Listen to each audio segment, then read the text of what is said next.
आज मैं तुम्हें एक ऐसे योद्धा की कहानी सुनाने जा रहा हूं जिसे भारत की आज़ादी की लड़ाई में कई बार भुला दिया गया। लेकिन उसके बलिदान, उसके शब्द और उसकी सोच आज भी उस समंदर की गहराई से गूंज रही हैं जहां उसे काला पानी में डाला गया था। नाम था वीर विनायक दामोदर सावरकर। साल था 1897। एक छोटे से गांव भागुर में जन्मा था एक बच्चा जो सिर्फ 9 साल की उम्र में शिवाजी और झांसी की रानी की तरह तलवार घुमाने लगा था। जब 1901 में प्लेग की महामारी आई, उसकी मां चल बसी, लेकिन इसने हार नहीं मानी। उसने फैसला किया, मैं अंग्रेजों से भारत को आजाद कराऊंगा और मरते दम तक नहीं रुकूंगा। सावरकर का दिल जलता था जब वो देखता था कैसे भारतीयों को अपने ही देश में गुलामों की तरह रखा जा रहा है।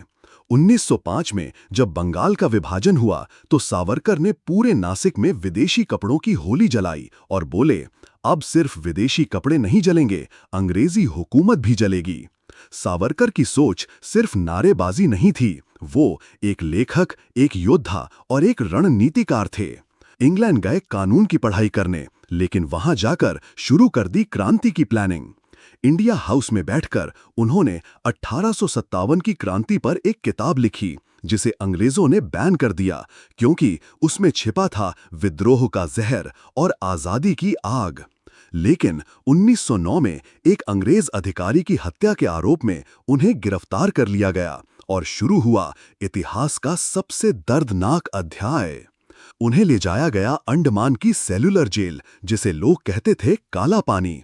कोठरी नंबर 13 में एक पतली सी दीवार थी जहां न रोशनी थी न हवा, और एक कैदी था, वीर सावरकर। दिन भर नारियल से तेल निकालना, कोल्हू चलाना और रात को नंगे फर्श पर सोना।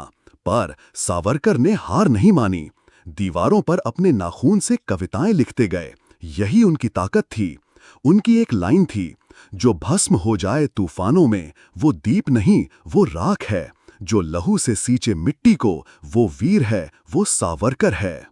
10 साल तक उन्हें वहां रखा गया। ना कोई किताब, ना कोई चिट्ठी, सिर्फ अकेलापन और यातना। लेकिन वो लौट कर आए। आजाद भारत के लिए संविधान में योगदान दिया और जीवन भर लिखते रहे, लोगों को जगाते रहे। लेकिन अफसोस, आज भी उनके नाम पर विवाद होता है।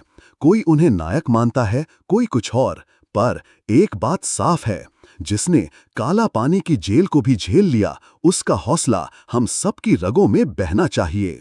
दीपक सैनी सोनीपत हरियाणा से बोलता है, वीर सावरकर की कहानी कोई किताब नहीं, बल्कि वो लौ है जो हमें जलने, लड़ने और जीतने की ताकत देती है। अगर आपको ये कहानी पसंद आई हो तो प्लीज चैनल को सब्सक्राइब जरूर कर देना।